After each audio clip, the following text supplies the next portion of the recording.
Good morning, everyone. It's kind of a freezing late spring day today in a place which is dear to me. It's a spot where a gentleman who, as a young man, grew up and eventually came to bring NATO to Poland.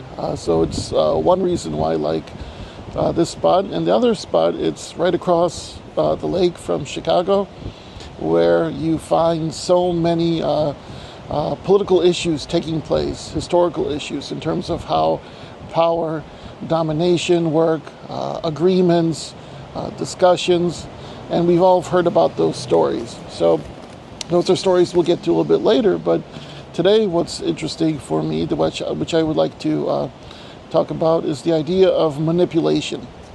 I'm thinking to myself, how am I going to deal with this? Because this is like huge, right? Manipulation. Manipulation is everywhere. Manipulation is parents wanting their kids to do what they want, kids saying things to parents to get what they want. It's all over the place, actually, right? It's something that as humans, we try to have some sort of influence, knowingly or not, on the surroundings around us. Maybe to get a little bit of a better deal for some of us. Maybe some of us have some sort of precautions that we control these urges. We have a moral construct which we work with, a religious construct, a personal code of ethics that we have, and maybe some of us don't.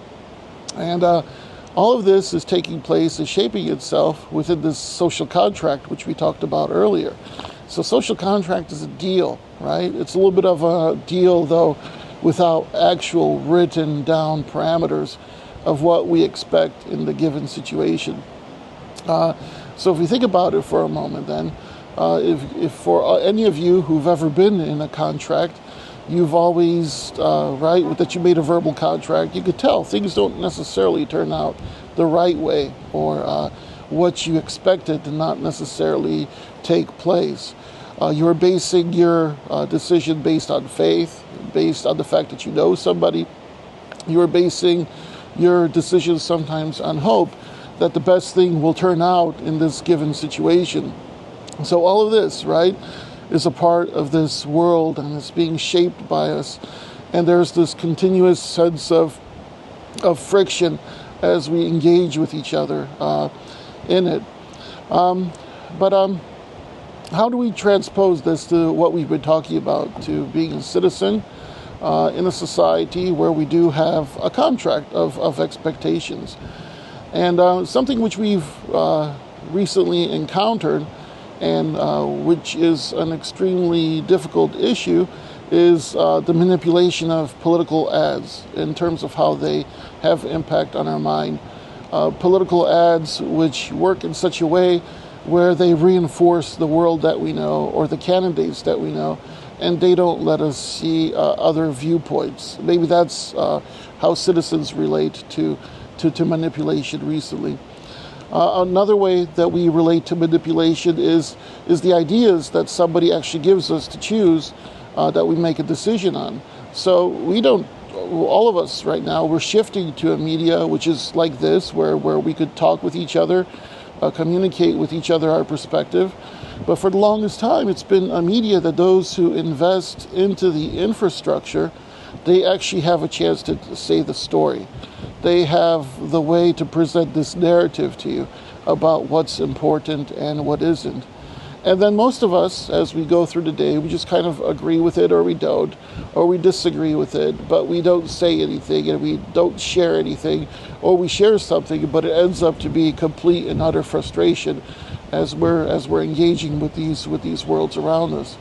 So this is what I mean in terms of this type of manipulation, which is shaping this reality around us.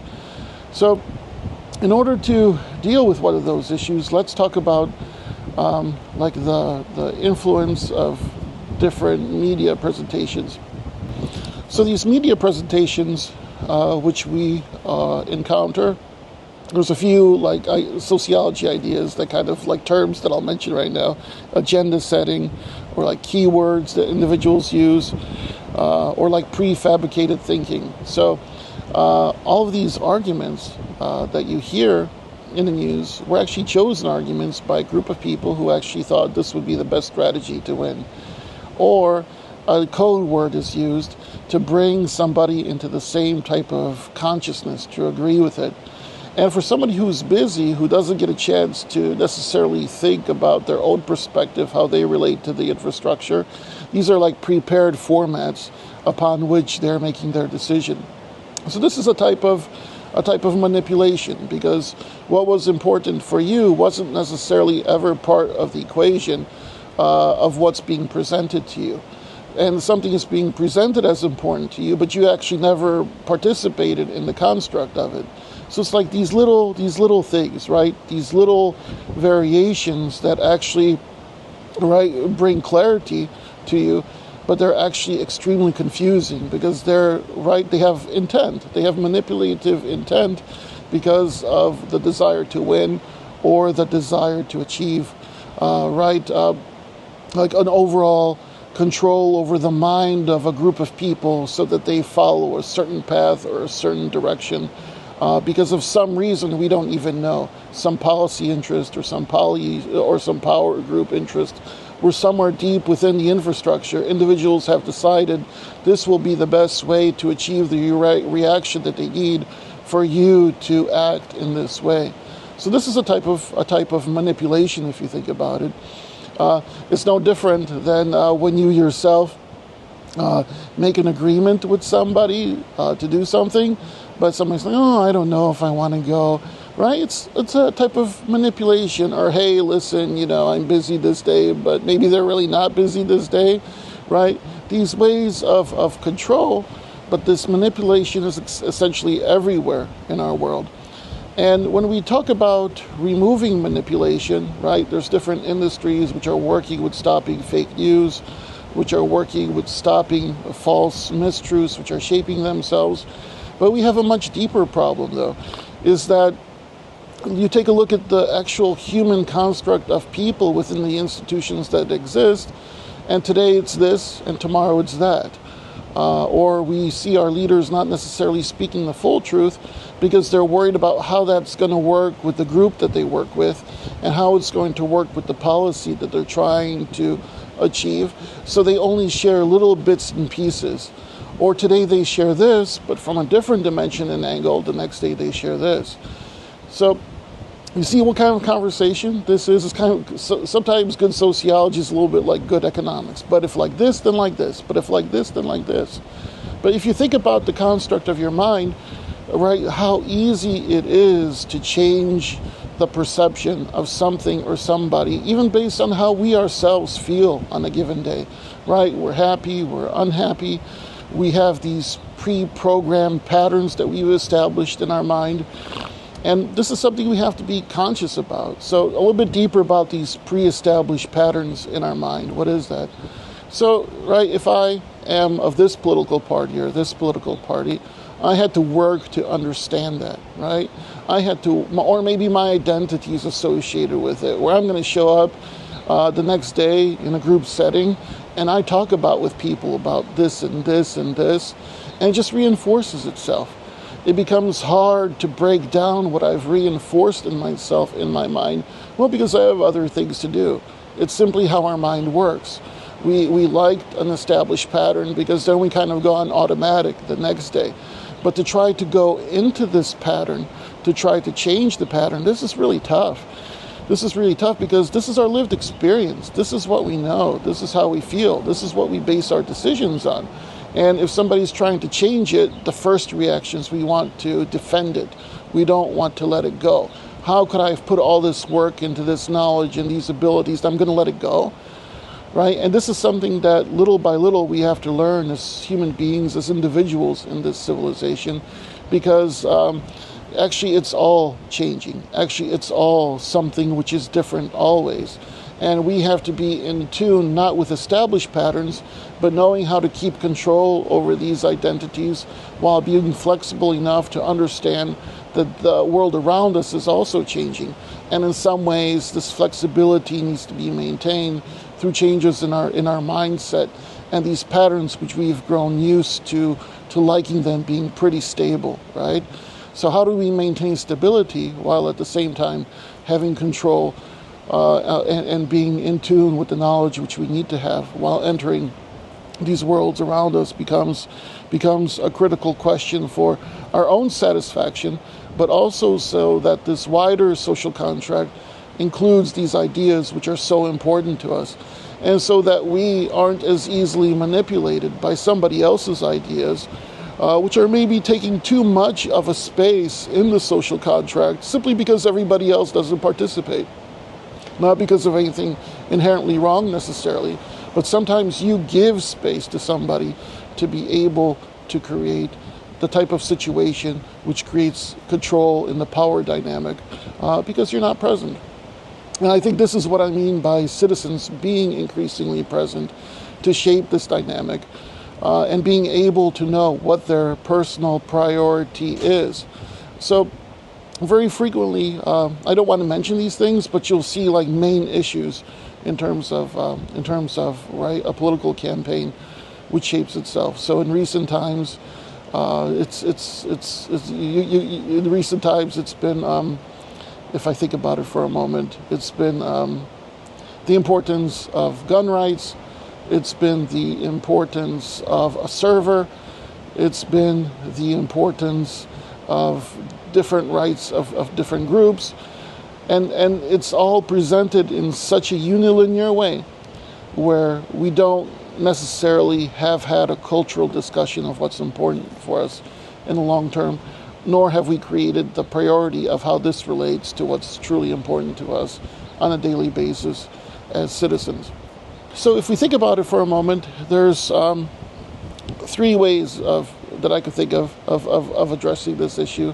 Is one, usually you need time to learn different angles of an issue.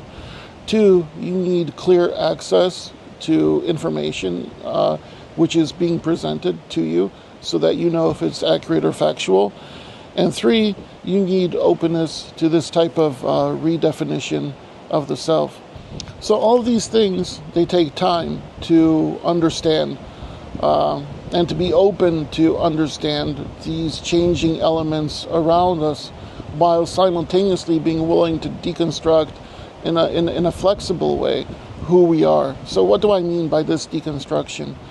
I mean, we have to understand that we have done so much for this body, for this brain to work. We have put so much effort into it. We don't want to give it away because it took a long time to develop these views.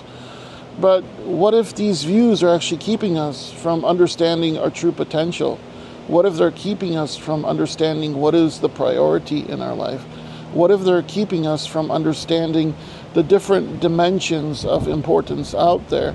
And what if this way of thinking exposes us actually to some external manipulation because somebody thinks that they could control exactly what we think and how we act indirectly, right? Pressing the button somewhere far away. And somehow through the network infrastructure have created an algorithm which was completely thought through to get us to react a certain way. This is a tough moment for us to realize because we feel that we're actually independent. We feel we're making the choices, but somewhere at a different level of depth, somebody has actually made us react in this way, has suggested that we react in this way. And are we free at that point, is the question. To be free, you must understand these impacts on your decision-making structure, because if you don't, well, I would suggest to you you're actually not free as a human being. And to be free, you need to know what your priority is, and you need to participate in this democratic social contract to indicate what is important to you.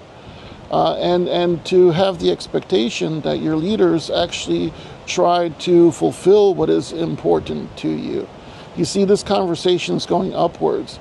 This conversation is going in such a way where you're actually making people think of different ways in which they could serve you in their service, public service to this country. Otherwise, you've just created a space where, well, it's kind of a free-for-all for those who know how to think strategically and think in this direction, because they've actually developed all the ideas and the concepts in such a way where they're able to implement them. What is truth? Is truth even possible? Well, when you take a look at recent events, what seems to be political truth is anything in the United States. You could say this today, you could say that tomorrow. But when individuals go to court, there's actually an expectation of truth, and you hear completely different stories being shared of what happened in given scenarios. So should we as citizens expect truth or not? Is it even possible from our institutions and from our elected leaders? I think we should actually go all truth. We need to know what's happening. We need to know how to make decisions. And then we need to know how to share our own ideas in relationship to the larger infrastructure. I mean, who else cares more about this country than the citizens of this country, who want this place to flourish, who want our communities to flourish locally, right, regionally, and the whole nation to be simply one of the most continued powerful places on earth. So this equation is different in this society, right, from other societies, different values, different social contracts, but the expectation is pretty much the same, right? Do we engage with ourselves in a truthful, honest, straightforward way where we create the conditions for making effective choices, for making the choices based on what we actually see is happening? Or do we allow different interests to kind of obfuscate what's really important for us? But this is important. Oh, but this is important. Or do we allow people to zoom in and zoom out on different issues which actually in the long term have simply no relevance to the best development of our country's possibilities, of our values, and our institutional infrastructure, right? So the choice is like this, but to achieve truth, where everything has been historically through human existence, a little bit of manipulation at the individual, family, governmental, right, whatever level, how could we mitigate the impact of this? And two things come to mind. One is intent, and the second is honesty in public discourse. And this is a place to start. You yourselves, big politics is actually kind of like small politics, isn't it? Like in your families or between friends. You know when somebody has good intent, usually, right? You see that they've taken all facts into consideration. You see that based on what they know, they're giving you their best assessment based upon their experience. And number three, they usually give you your free choice in the matter, right? But please look more, find more, define more to make your best choice, because your circumstance is completely different than mine, right? This is a good intent, right? Everybody could be wrong, but it's literally making the best possible decision, the best possible information at any given point in time based upon what we know. So this is one way of doing it, this expectation of intent from our political leaders, that the intent is to do the best job for us. And it shines through, right? Because if you have intent based on value structure and what's important for given citizens of a given local or regional territory or national, it probably coincides with knowing, right, the parameters. If we go this way, then this happens. If we go this way, then this happens.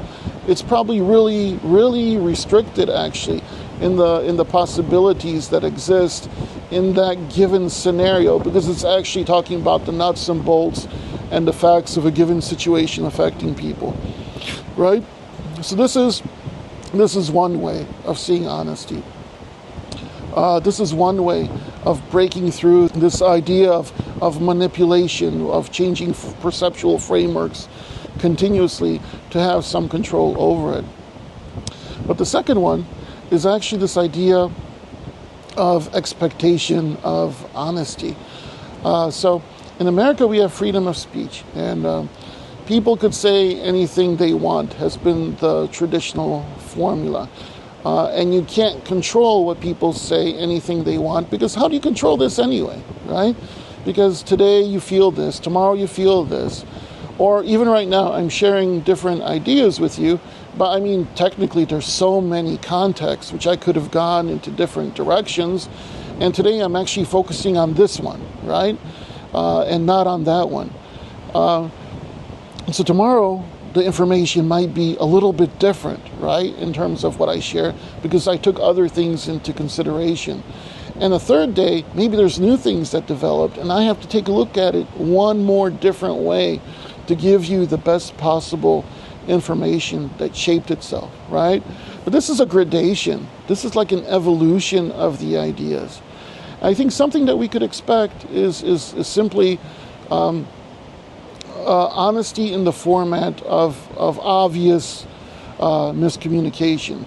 So if somebody has been saying something in media, in different press releases, and is aware that something is different, and they have on paper indicated that they have that knowledge, I think it's fair to say, with this advent of technology that we have, that we would expect somebody to have the responsibility of not saying the complete opposite, right? To fit their scenario, to fit the building block scenario to influence you. Because, right, we expect as citizens and demand as citizens, actually, this truth, this attempt at this truth always, because we want to lead the best possible lives, and we want to have the best possible country, and we want to have the best possible input, and we want to have the best possible leaders there who actually work for us.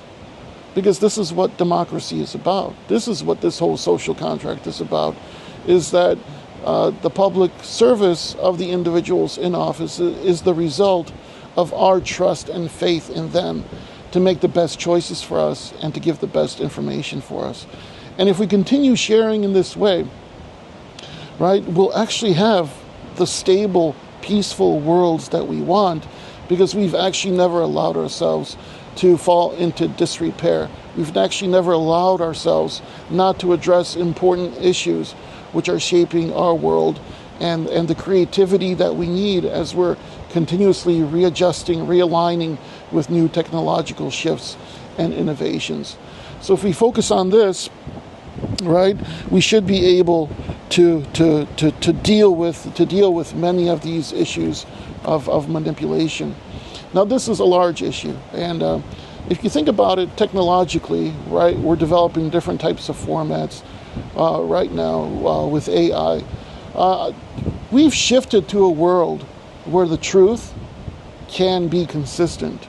We've shifted to a world where truth can be isolated and made known to us, right? And that expectation of it can create this greater resilience for our democratic systems, because that's what democracy is about. This speaking up, you sharing your thoughts in your local communities, you taking the initiative